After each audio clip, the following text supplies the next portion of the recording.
Welcome to this webinar, which covers rethinking the value proposition of your travel program in the context of NDC and modern airline retailing. My name is Danielle Kavnor, and I work in U.S.-Mexico procurement and travel operations at PwC, as well as I am the Travel Manager Advisory Group Chair of North America, or TMAG for short. The Travel Manager Advisory Group was established by IATA in 2015 to provide guidance from travel managers to IATA on NDC and more generally on airline retailing. This has resulted in various activities, including educational content, design thinking exercises, and white papers. The TMAG represents close to 25 global travel buyers worldwide. This is the second webinar of a series we are doing for corporate buyers. At the end, we'll ask you for some feedback, which will help us steer future editions. We're doing this based on feedback from buyers in our TMAG and engagement with the wider community. Not to take away from what you'll be learning today from my peers, but collectively, the TMAG has given a lot of thought to the ever-changing corporate travel environment and how it's affecting the way we all run our unique travel programs. Most of you will agree the distribution landscape has been challenging and certainly at this time may be impacting your program. First and foremost, the reality of not having access to all pricing and content is stressful. Travelers are consistently finding better pricing and/or content on the .coms, and you may not be able to access NDC content. Fragmentation and NDC is looked at as a problem because if your program is not ready, it creates difficulties in assessing airline content through your company preferred booking channels. NDC creates noise internally because travelers can't book the cheapest tickets and must pay more to book it through their TMC rather than on the airline's websites, questioning the value of the TMC and your travel program. This is resulting in dissatisfaction and increased cost. Not to mention, we all have less meaningful commercial contracts impacting corporate spend and our bottom lines. Lastly, the overall feeling that technology is moving at a rapid pace and you, as well as your suppliers, are struggling to catch up or even keep up. What we've learned and how we can solve for these impacts to our business is still growing. So what we've gleaned from these changes is that there's really not a one-size-fits-all approach when it comes to corporate travel programs and how we consume airline content. This is what we're doing at the TMAG. We're trying to create a playbook that takes into consideration the type and size of the program and determines small steps to make large impacts. I say, do the research, crunch the numbers, and build an internal strategy that satisfies not only your traveler needs, but also still pleases your leadership. If you're not in procurement, but you work closely with them, align on how to shift the conversation to meet your current needs, whether it be creating a better experience for your travelers or saving as much money as possible.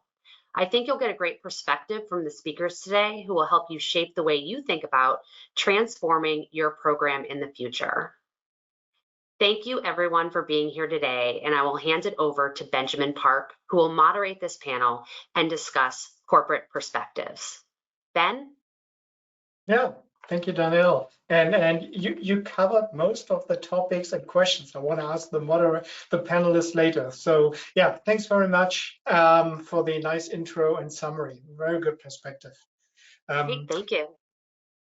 So before I introduce the really awesome panel with people who are much smarter than I am, and to all disclosure, which both of them I know for many, many years. So that's why I fine-tuned the questions to them so that you can see we know each other well. And I think they're hopefully scared a little bit. But before I ask them to come on screen, I want to mention just a few things. So first of all, my name is Ben Park. I'm a travel manager. I work at PowerXL. I'm there the Executive Director of Travel and Sustainability, and I'm working from Germany for a US company. And I'm a member of the European Travel TMAG, Travel Advisory Group to IATA. And I'm happy to moderate the second episode and hopefully keep it engaged as last time. So a couple of notes from last time and to kick us off for this webinar is that remember, this is a journey. We are all on together. And NDC is recognized as a step towards the 100% offers and orders, which we are at one point aiming towards. Yeah, so NDC is a step in between in a journey. See this, it's not the end goal.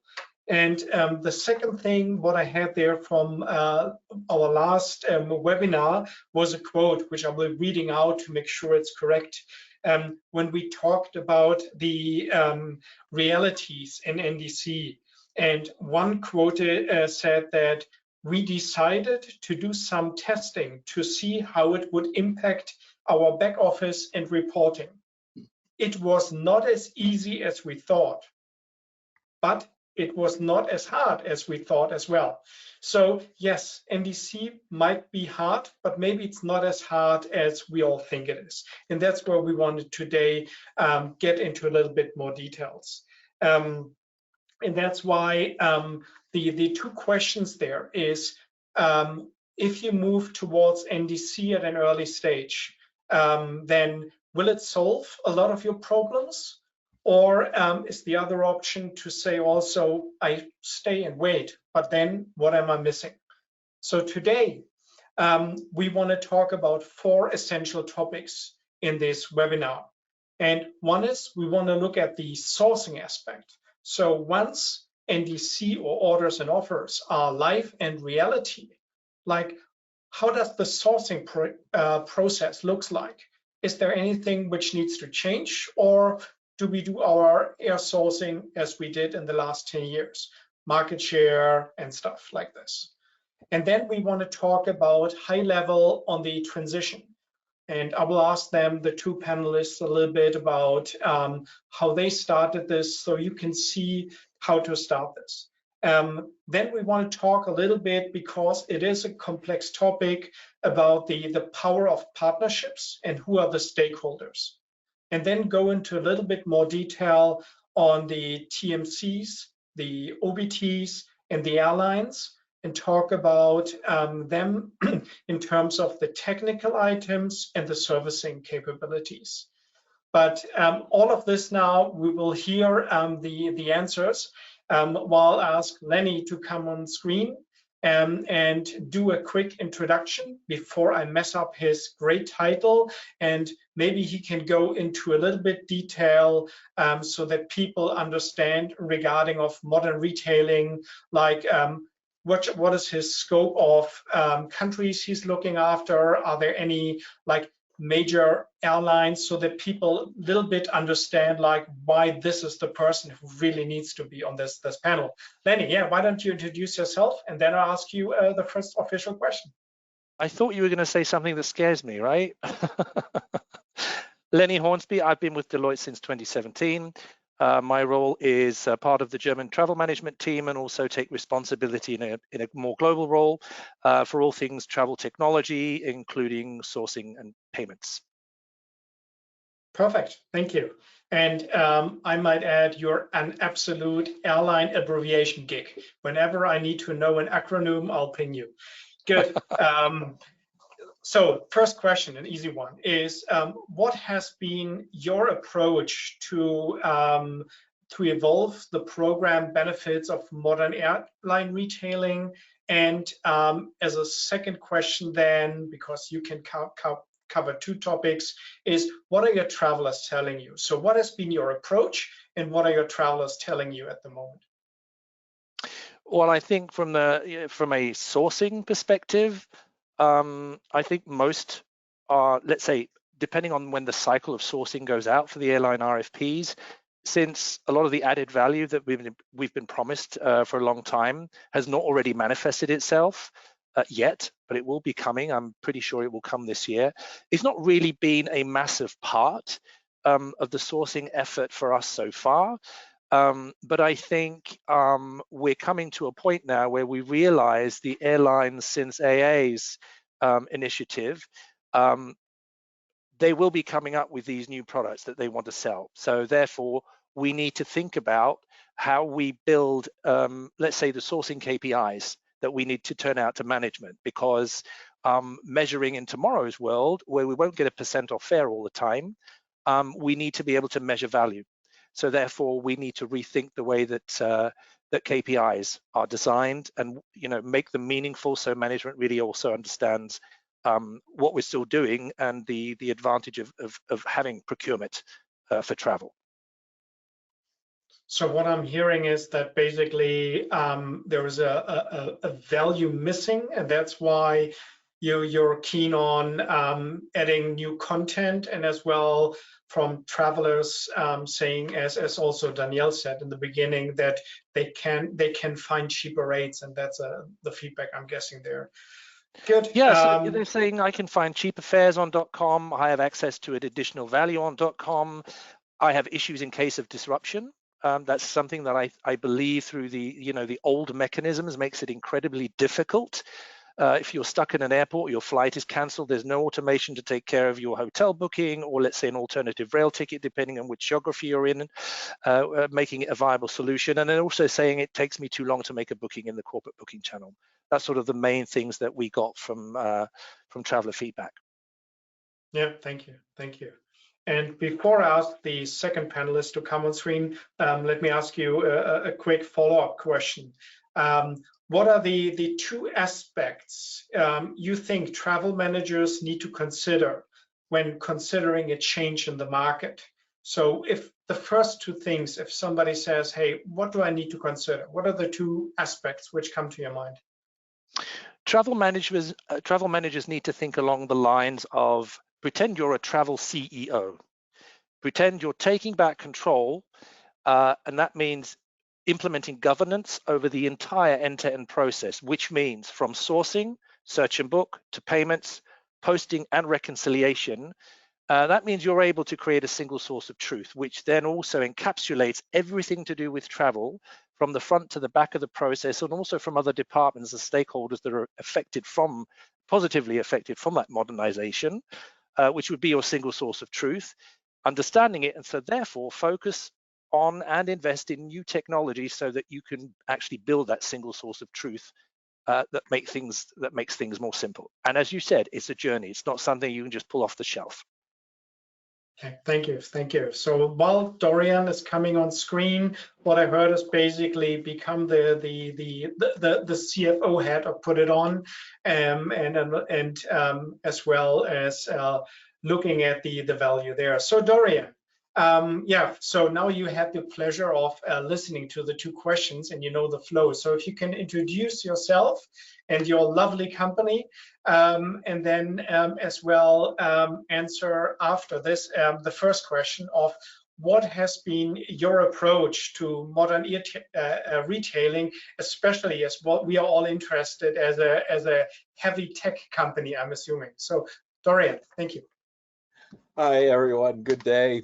I'm Dorian Stoney. I'm the Senior Director of Global Travel at Salesforce. I've been with the company for 15 years, located out of the Bay Area, out of San Francisco. And with Salesforce, we've got a program that spans 35 countries, over 70,000 employees. And I think if you had to characterize us, two things. First, we're always looking for opportunities to be able to improve our services internally with our employees, with our suppliers, with our customers. And then the second thing is, I would say, is if I had to characterize it, how do we increase efficiencies? And this is where we like to be disruptors from the standpoint of, as one of our former CEOs or CFOs said, better, never done. And so I think this, with us, NDC really became an opportunity to take a look at our current platforms and say, how do we think about travel in a new way, in a new light, through fresh eyes? I would also say, from our standpoint, we are a traveler-centric program. We look at ways to be able to, we know business travel is not easy. And we try to find ways we report up to finance to be financially responsible to the company, but then also, how do we make it travel easier for our travelers, and more importantly, more productive in doing their day-to-day jobs. So, I think one of the first questions you had to Lenny is, what are your travelers telling you? And I've got to say, we have been an omni-channel program for the last 15 years. We have fortunately not been dependent on one channel or one stream. So if contents or fares are not available in one, our travelers often have opportunities to pull that content from other areas. But that being said, yes, there is noise out there. I found it cheaper out on the web, especially last April when American Airlines started pulling content. There were a lot of different price differentials. We're now starting to see some of that starting to subside, especially as we introduce more and more channels of NDC within Salesforce. But more importantly, I think looking beyond fare, our travelers want richer experiences. They're comparing our programs to the OTAs or to external websites and the services that they're using for their personal travel or have in previous companies. And so I think for us as travel managers, looking beyond the procurement and the sourcing, how do we get the lowest fares, is how do we provide a better travel experience for our travelers? And more importantly, how do we make it more productive? How do we lessen the time from the booking process to the end of trip?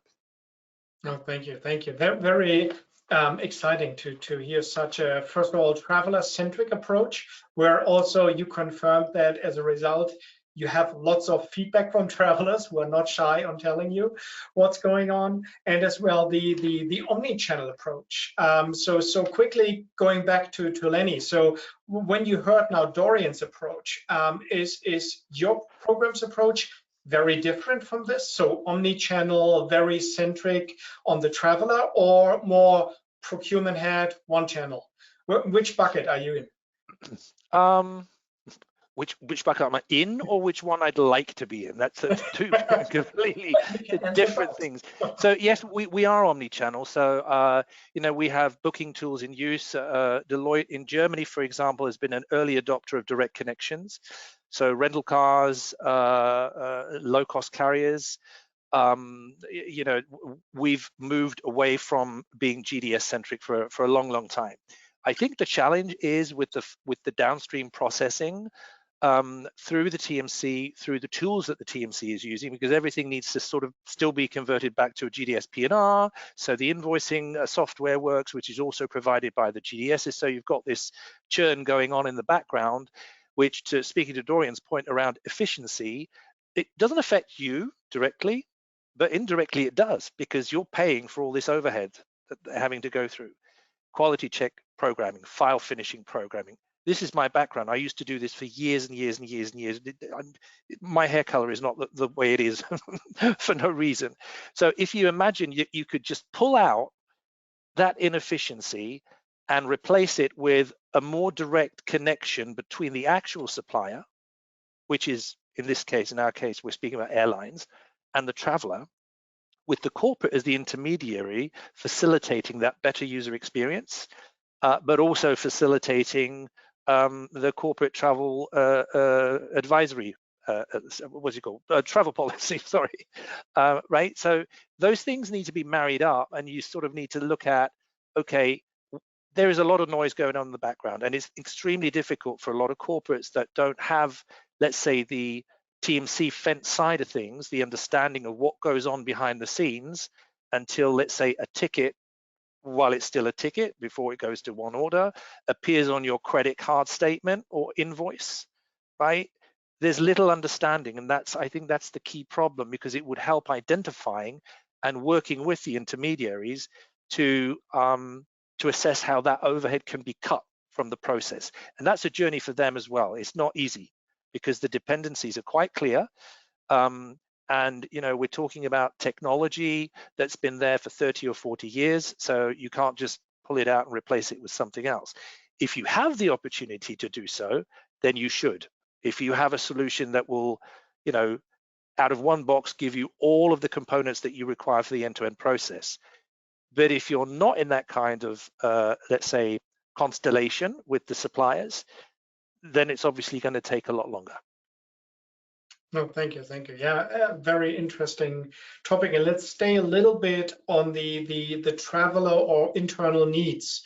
And maybe I'll switch the order slightly. So Dorian, if I can ask you first, like, where do you start assessing the internal needs? Is it just listening to the travelers who complaining, or is there a bigger strategy? Would be great if you can give us some insights on how you started addressing the internal needs towards modern retailing.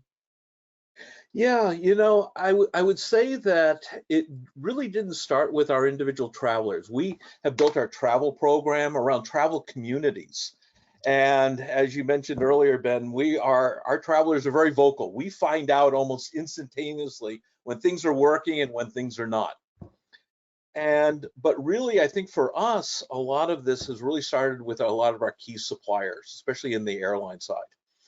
And as we're sitting down brainstorming, how do we provide more content? How do we provide that richer experience? And and the whole thing around merchandising, ancillary fees or ancillary services, how do we price that out? And then it migrated or evolved into discussions with the TMCs, with the OBTs, because the OBTs have to be able to display that information to our travelers. And for us, the OBTs is a major pivot point because over 90% of our travel is booked online. So we need to have the technology that can deliver these services to them. And then it evolves into the TMC, our agency, and how do they support it? I think, as you said, Lenny, it is very, very important to be able to aggregate this information, but do it in a very cost-effective way. And I think that this has also been very challenging for the TMCs because they've had to reimagine or renegotiate and reconfigure their mid and back office systems to incorporate all of this new content and into their processes. So I think in the travel industry we have been seeing major paradigm shifts every 10 years. It's now moving so fast. It's now moving to like every 5 years. You think GDSs, online booking tools, electronic ticketing. And I got to admit, fortunately, I've been through all of those other paradigm shifts, and we had the same anxieties, the same questions, the same concerns during each of these major evolutions within the industry. But ultimately, we find solutions to the problem, and ultimately what we end up doing is we raise the bar of our travel programs and the services that we provide our travelers and our companies. Thank you. So thanks for giving us the insight that it's not a reactive approach, but really like realizing we're at a new paradigm shift, and yeah, the cycles are getting shorter, and the complexities about all the stakeholders. So Lenny, if I can ask you a little bit about talking about a business case. I'm assuming you can spend your time as you want, but might be a boss behind the scenes asking you where you're spending your time, what projects are you working on. So how do you build a business case on such a complex topic for NDC, and what are maybe some of the steps? And happy to share anything where people can say, okay, this is what I can use as well. Or did you just have a free pass? Now, my boss might be watching this, so I'm not going to say that. No, of course, there's not a free pass. But I think everyone, depending on which geography your headquarters are, or you're an organization like the Big Four that are, deglobalized as a matter of fact because of the organizational structure, which is an advantage in today's day and age because you can start acting locally and showcasing, a methodology, or let's say a shift in program that will perhaps work for other geographies in your organization at a later point in time. But from my perspective, the main driver was crunching the numbers, as Danielle said, and with obviously the big carrier with a bird on its tail being our main carrier that started charging for distribution in 2015. That was one of the major drivers, right? So it was clear by 2019 that something had to happen. COVID then sort of messed things up a little bit in between. So the numbers that we'd calculated on how much we'd spent on the distribution cost charge alone was massive, right? So that in and of itself was the main driver to initiate the conversation within the organization around NDC. Now, the mistake that I think a lot of corporations made was they didn't really regard Lufthansa's approach to distribution was ever going to come in the massive scale that it actually did when American Airlines turned around and did the same, and then obviously United sort of around the same time. So I think now it's affected the US market. It's become a lot more prevalent to even discuss the topic about NDC.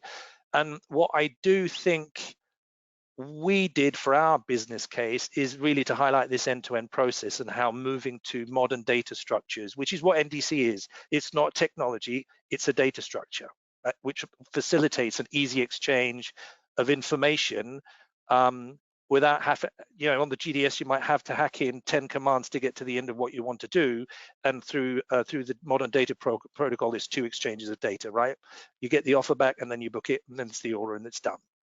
Right, so we concentrated, because we're already omni-channel as well, on illustrating how we need to build a single source of truth, focusing on the fragmentation of data and where all we need to go to get all this information. Because like management says, give me a dashboard. I'm like, okay, let's build one. Why do we need to build one? Because when you go omni-channel and you expect the TMC to do it for you, because things are still so GDS centric, they have an incredibly difficult job in turning around what you actually want to see, right? So we focused on that, and we also focused on modern retailing in other areas of business travel, not just air. And so that sort of brought things over the line, and slowly but surely, it's manifesting itself. Thank you, thank you. So single source of truth is, I think, a perfect segue into my next question to you both. And maybe if it's okay, I don't know, Dorian or Lenny, either can go first, but looking a little bit at the sourcing process, which I think is a big topic, is when we look at now continuous pricing, dynamic pricing, whatever the correct verbiage is, we look at orders and offers, as you said, a lot of ancillaries. So how do you see the changes in modern retailing once it's done and more scaled? How do you see the sourcing process changed? What I said in the beginning, are we still sitting in our QBR reviews and talking about market share and revenue goals? So what does the future sourcing process looks like? And whoever wants to take the first pass can do. No, well, Ben, I'll take that. I think that two things you brought up, QBRs and RFPs. First thing, many years ago, QBRs, if for anyone joining this webinar has been in the industry, QBR used to be, we'd have our airline come in for 2 hours, we would go through all of our numbers and market shares, etc. And I think with the streamlining of online portals and everything else, it has streamlined the QBR process. We always said 2 hours went down to an hour, 15 minutes to talk about our numbers, but for Salesforce, we're always looking into the future, not into the past. And we wanted to work with the airlines, our air, hotel, and car companies on what we could be doing better. And so I think that the way that we restructured our QBRs is to take a forward-looking view, not necessarily looking back into the numbers. Numbers are important, but just part of that puzzle. And then for the RFP, I've got to say, for 40 plus years, we've been going through air, hotel, and car RFP cycles on an annual basis. And our goal is, how can you do it more efficiently? I don't think the RFPs are going to go away, but just the focusing in on prices and transactions and market share is going to be shifting, and we're going to be looking at more value adds and how do we bring in more services? How do we bring traveler feedback into developing that strategic partner with all of our suppliers in our program? Thank you. Thank you. Lenny, what are your views? Will we still have market share goals and spend goals, or any new metrics coming up? Snap for Dorian, that was quite good, actually. Thanks. Nothing more to say. Well, I think adding to what Dorian said, because I thought that was an extremely extensive list that I have written down for myself as well. I also try to engage more frequently with airlines, but not even discuss numbers. It's just not part of the issue. What we're trying to also help airlines to understand is, okay, now you went ahead and did this. We're trying to embrace what you've done. Can we sit together now and discuss what value add components are actually relevant for business travel? Because I always try to dumb NDC down in basically saying, okay, so we've got a couple of low-cost airlines, an Irish one in Europe that started doing this years ago. It's no different, right? So what all services can you book when you book a flight? You can book the flight, you can book a seat, you can book your food, you can book a travel insurance, you can book a hotel, and you can book a rental car. So for leisure, that's a done deal. NDC supports that. It's perfect. And of course, the scheduled IATA airlines are wanting to do the same because they've seen the low-cost carriers are earning a ton of money on these additional services. So for business travel, it's a little more difficult because obviously those components that, let's say, low-cost carriers sell or the airlines sell to leisure travelers are not the same products that we want coming through NDC, right? So what we're trying to do is engage with the airlines saying, okay, so here are a couple of ideas. Airport parking, how can you facilitate that as an example without you becoming the merchant? Because that's also one of the questions when they resell external services through NDC, depending on where you are, which geography you are, taxation, value-added tax and all that, it becomes a little hairy. But what we've also tried to park with them saying, right, you've got this super NDC schema, you've got your service and status structure in your data schema. Why are you not passing sustainability information back on a flight? Because the order can be closed, but that doesn't mean you can't update the order after it's finished, after the flight has taken place.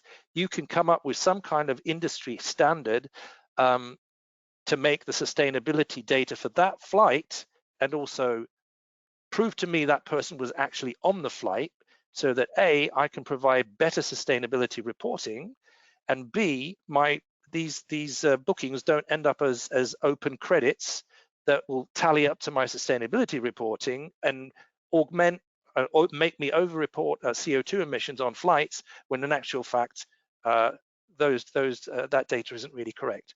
So so basically the new things which will be discussed besides all their first class products over 5 slides and all this, what we've seen, is as well the ancillary services, then bundles, yeah, and then as you alluded to, sustainability. So these are the 3 things which I remembered, which I think good ideas. And the next question, you answered it already, and I thought it reminded me of every discussion on a hotel webinar.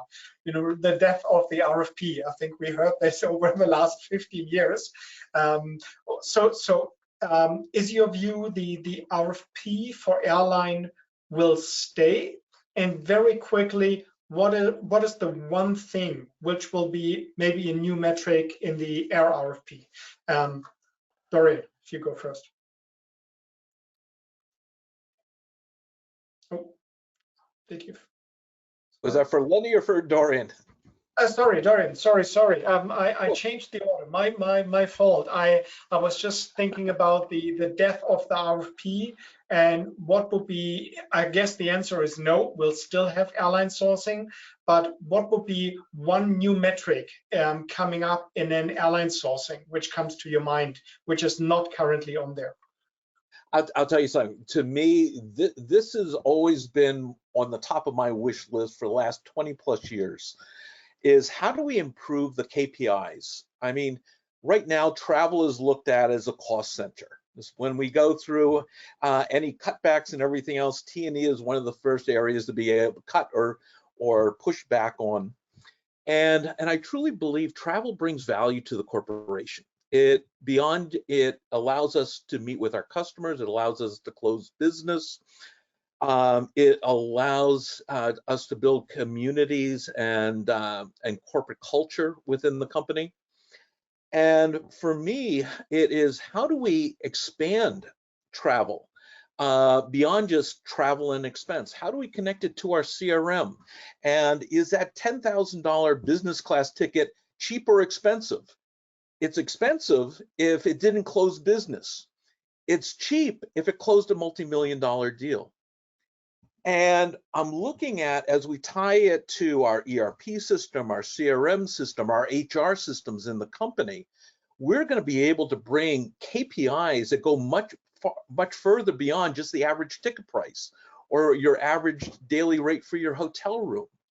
And I think that for us as travel managers, if we can then tie that into that value, it's going to provide additional highlights on what our teams, our programs bring to the company. And I think it'll put us in a much stronger position to be able to influence and bring value to the company in the next decade plus. Perfect. Thank you. Thank you. Sorry for changing my order there. So I'll do the same now with Lenny, just to keep it equal to. So from pure procurement focus to a more maybe strategic, what is your view on like, give us an example of changing the procurement discussion to a more strategic discussion, because I know you're very, very passionate about like as well the whole ecosystem and technology landscape. Yeah, so I think most people would agree that the way that we organize or are forced to organize our travel program through the strategies of third parties, that needs to stop, right? I think most corporates are late out of the gate, as are the intermediaries. They've all been late out of the gate in replacing legacy technology. You know, if we're thinking about 2013 when NDC started, we're thinking about technologies that was already able to handle these things, but sort of died in somebody's, I don't know, code cemetery with tech providers. You know, I think legacy has tried to keep itself relevant without the necessary investment for too long, because we've had these modernization efforts going back to OTA XML around 2006, where the air industry, hotel industry, rental car industry came together. The Open Travel XML, I think it was called, tried to put this together. There are some systems that already work with that XML. There are some suppliers that support that, right? But you see, the players that had the most influence at that time, they'd sort of hung that out to dry. So what we're seeing right now is the first time when the toothpaste came out of the tube and couldn't go back. Quoting our good friend Claudia, right? So I think now it reached boiling point. It boiled over. Now I think everybody's forced to move, but basically there's a chunk of about 6 years or more that there was no change, because everybody, I feel, but this is just an assumption and very subjective, it's not an objective statement, really felt that it was going to go away, right? There's one quote from an airline that had an open conversation in a forum saying, "We have never seen so much development on NDC in modern retailing in the past 4 months than we have in the past 8 years." And that's a statement that I thought was true to the bone, and I felt corporates really needed to hear that, right? Because the pressure needs to be put on intermediaries to prove what value they're adding to the process, and we also need to work with the intermediaries to get things going. and also with the suppliers. There's no way that you can just like sort of leave this on a table for somebody else to take care of. You have to take care of it yourself, is my Thank you, opinion. Lenny. I think what I'm hearing is like you can't do your procurement sourcing strategy now anymore in isolation with your technology strategy, because you can have the greatest deal, but you can't display it, you can't book it, you can't service it. So unfortunately, a sourcing strategy as an isolated element will not work, I guess, in most cases. In some it can. But as we are running, it's so interesting with you both. We could go for basically half a day, I guess, without being shy of questions. But as we're getting very close to the end, I want to quickly ask Dorian one question. Staying a little bit about this not being able to do anything in isolation anymore. Can you maybe share with us an example about having the right conversations with the TMCs, OBTs, airlines on especially maybe the toughest topic as well, servicing? So how do you did your conversations? How do you structure them? Was it like, I expect you to do this by date X, or any other approach? Well, do you use a carrot or the stick? No, actually, the best piece of advice I could give any travel manager out there is bring everyone to the table. I find that when we have our airlines, OBT, TMC, corporation, sourcing, everything sitting down, we're all hearing what our individual challenges are, where there are opportunities for us. So much of the miscommunication, misinformation is generated in point-to-point. And really, we didn't make accelerated progress until we had everyone sitting down to the table. And to that has been I would say, one of the keys to our success on NDC and any change within our programs. Perfect. Thank you. Thank you. Lenny, any quick question to you? If you talk about like value a little bit and with your stakeholders involved, like how do you make this happen so that everybody's on the same table about the topic and value? And ideally, you keep this to a very quick answer so I can do the wrap up. Don't have one. That's a quick answer. I don't have a quick answer. Well, going back to what Dorian said earlier about the return of investment of a trip. So, I mean, the dream would be to illustrate to any stakeholder within the firm, because it's not just about the value of the actual trip that traveler is on. It's the value of the efficiencies that I bring into all of the stakeholders' departments. This can be CRM management. What if I got a ping saying, hey, we have a new client in this area, generate an AI-driven sourcing for me, for hotels or for airlines or whatever. Well, I get the message up front. I can carry that data right through to the back end. So imagine if you are reselling, you have a bill back with your client. This is our business, and it's project travel. So you're traveling from point to point, and let's say you're visiting 3 customers. How do you split that up? It has to be done manually in the back end of the process within finance, because your OBTs and your TMCs and their systems can't do split engagement code transmission of data, right? So some of the more modern solutions actually can do that. So passing that through the payment transaction, regardless of whether you're doing direct settlements or using cards, that's a huge efficiency value add for controlling and finance. It strips a lot of manual work, and also for assistants that are having to do it on expense systems. Putting in central payments for everything where it's still on individual card for those companies that are still using that. It's a massive increase. So it's not just about the value of the trip or of the value of that the airline can provide, but it's also how you deal with it with technology that you can increase the value that other stakeholders in the end-to-end process have. Absolutely. That gives us almost an idea for another webinar talking just about payments in modern retailing. But thank you both for your valuable and very open and really good insights into your programs. So I hope you all got really some good answers out of this on how the sourcing process might need to change and how you should ask other things to the airlines, how you should have a starting point. And I think, Lenny, you said it, like the last 4 months have been really quick. So jump on this if you feel it's valuable. And then the partnerships, the complexities of all the stakeholders involved.